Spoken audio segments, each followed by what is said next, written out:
Assalamualaikum warahmatullahi wabarakatuh. Kami dari kelompok OSCE Sistem Informasi Kesehatan akan mempresentasikan hasil kerja kelompok kami mengenai analisis dan rancangan sistem aplikasi kesehatan mengenai siklus menstruasi. Adapun anggota kelompok kami yaitu Saya Nabila Najwa. Saya Neng Sapitria. Saya Putri Paramita. Saya Renasia Sabatini. saya Rifda Azkia. Saya Silvi Lestari Sukma. Saya Siti Maisyara Oktaviani. Saya Suciati Tiarno. Saya Wulan Suci Ramadhani. Saya Rohmat. Baik, langsung saja saya persilakan untuk pemateri pertama untuk mempresentasikan materinya. Baik, terima kasih moderator atas kesempatan waktunya. Yang pertama mengenai konsep dasar. Nah, yang pertama ini ada analisis sistem, yang dimana untuk pengertiannya adalah teknik pemecahan masalah dengan menguraikan masalah di dalam suatu sistem menjadi komponen-komponen yang lebih kecil untuk memudahkan kita dalam memahami masalah, serta mengidentifikasi dan mengevaluasi permasalahan dan hambatan yang terjadi untuk mendapatkan kebutuhan yang diharapkan dari suatu sistem sehingga dapat diusulkan perbaikan. Lalu, yang kedua ada langkah-langkah analisis sistem. Yang pertama ada identify, yaitu identifikasi masalah. Lalu yang kedua ada langkah-langkah analisis sistem, di antaranya ada understand, yaitu memahami kerja dari sistem yang ada analyze, yaitu menganalisa sistem, dan report, atau membuat laporan hasil analisis. Next. Selanjutnya yang ketiga ada tujuan analisis sistem, yang dimana untuk memberikan pelayanan kebutuhan informasi kepada fungsi-fungsi manajerial. Nah, yaitu untuk membantu pengambilan keputusan, mengevaluasi sistem-sistem yang ada, merumuskan tujuan-tujuan yang ingin dicapai menyusun tahap rencana pengembangan sistem. Lalu yang keempat ada perancangan sistem, yang dimana perancangan sistem ini merupakan sebuah bagian dari pengembangan sistem informasi yang bertujuan untuk memudahkan suatu informasi mengenai anatomi tubuh manusia, yaitu salah satunya adalah anatomi sistem reproduksi. Nah, tujuannya adalah untuk memahami fungsi setiap bagian dari jantung dan mengetahui cara kerjanya serta mengantisipasi gangguan yang terjadi pada sistem reproduksi. Lalu selanjutnya, yang kelima ada dokumen perancangan sistem, yang dimana proses multilangkah yang fokus pada desain, pembuatan sistem yang termasuk struktur data, arsitektur perangkat lunak, representasi antarmuka, dan prosedur pengkodean. Tahap ini mentranslasi kebutuhan sistem dari tahap analisis ke representasi desain agar dapat diimplementasikan menjadi program pada tahap selanjutnya. Selanjutnya ada tujuan perancangan sistem, yang dimana tujuan dari perancangan sistem ini adalah memberikan sebuah gambaran umum kepada pengguna sistem dalam merancang sistem yang baru. Nah, sistem yang baru ini tidak bertolak belakang dalam sistem yang sedang berjalan dan memenuhi kebutuhan pemakai. Memberikan gambaran yang jelas dan rancang bangun yang lengkap untuk programmer sasaran dalam tahapan perancangan sistem.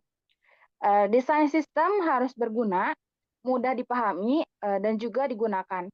Desain sistem ini harus mendukung tujuan utama, dan desain sistem harus efisien dan efektif, yang dimana desain sistem juga harus memberikan komponen secara rinci. Next. Selanjutnya ada teknik dan alat perancangan sistem. Nah, yang pertama ini ada yang namanya System Development Life Cycle.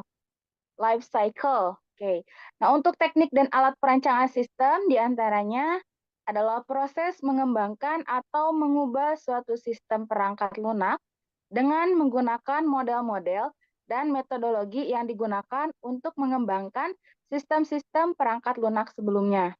Lalu yang kedua ada flowchart dan data flow diagram. Nah, untuk flowchart dan data flow diagram itu untuk menunjukkan aliran data, dokumen, dan prosedur entity relationship diagram atau ERD, yaitu untuk menunjukkan aliran informasi dana laporan, notulen rapat, dokumen spesifikasi sistem, dokumen yang berisi cara pengelola dan pengoperasian juga penggunaan. Oke.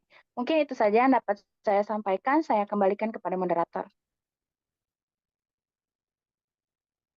Baik, terima kasih untuk pemateri yang pertama.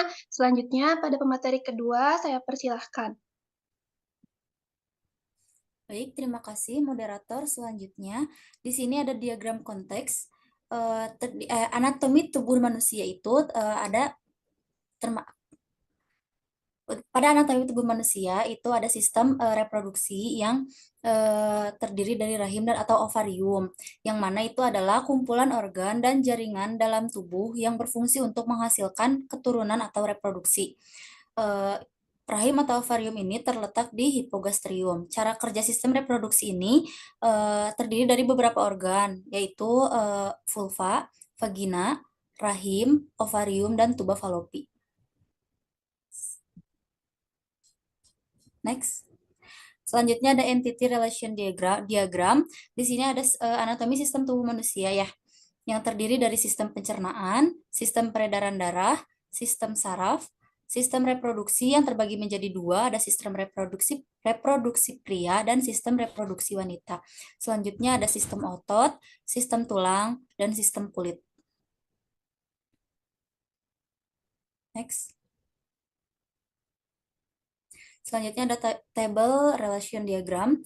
Ini adalah organ-organ di sistem reproduksi, di mana organ eksternal ini terdiri dari vulva, yaitu bagian luar dari organ reproduksi wanita yang terdiri dari labia mayora, labia minora, klitoris, lubang uretra, dan lubang vagina. Untuk organ internalnya itu ada vagina, yaitu saluran yang menghubungkan organ luar atau vulva dengan leher rahim atau serviks, yang mana berfungsi sebagai saluran menstruasi dan saluran kelahiran. Ini terdiri dari beberapa organ juga ya, yaitu serviks, uterus atau rahim, kemudian tuba falopi, dan ovarium kandung telur. Kemudian selanjutnya ada organ yang berperan dalam menstruasi. Yang pertama itu ada ovarium yang melepaskan sel telur dalam proses ovulasi dan juga menghasilkan hormon yang mengatur siklus menstruasi. Kemudian yang kedua ada uterus atau rahim, yaitu endometriumnya menebal untuk mempersiapkan kehamilan. Jika tidak terjadi pembuahan, lapisan ini luruh dan keluar sebagai darah menstruasi.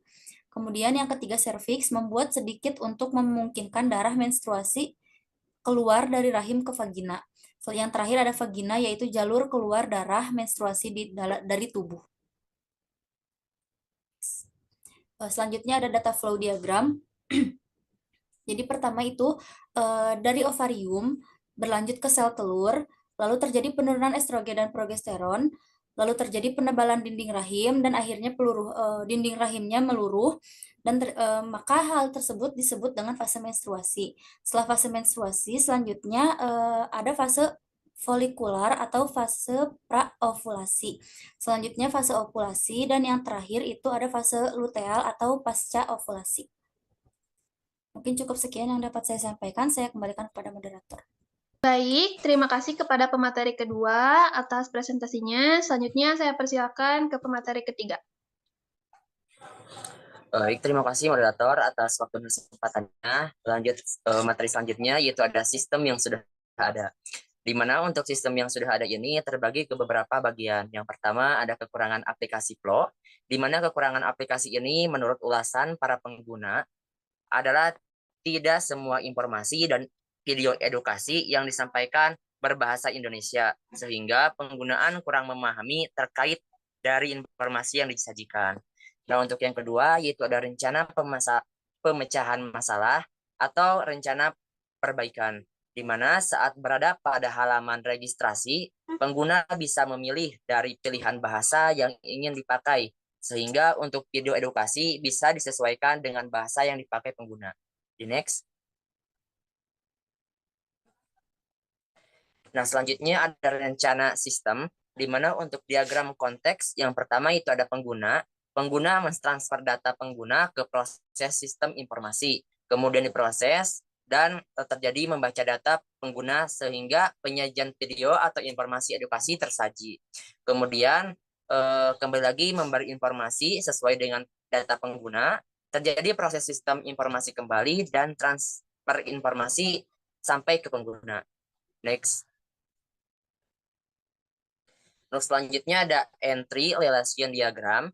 Yang pertama ada pengguna, yaitu mengambil sekaligus disajikan. Kemudian video edukasi terkait menstruasi maupun kewanitaan. Nah, dari pengguna mengambil, lanjut ke data pengguna. Kemudian data pengguna disajikan, jadi video edukasi terkait menstruasi maupun kewanitaan. Di next. Selanjutnya ada tabel relation diagram, di mana pengguna atau mengakses siklus menstruasi dari mulai kehamilan, berhubungan, abnormalitas, siklus menstruasi, dan kebersihan vagina. Next. Selanjutnya ada data flow diagram, di mana untuk data flow diagram ini kebijakan dan privasi, kemudian terjadi input data, terus mengalami input kewarganegaraan dan input terkait siklus dan masalah menstruasi sehingga terjadi proses data dan selesai. The next.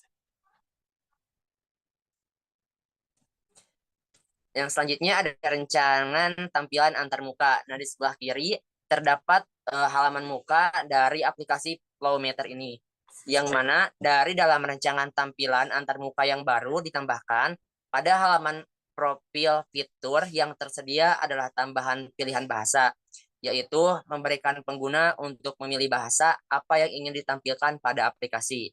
Sekian dari saya. Terima kasih atas waktunya. Saya kembalikan kepada moderator.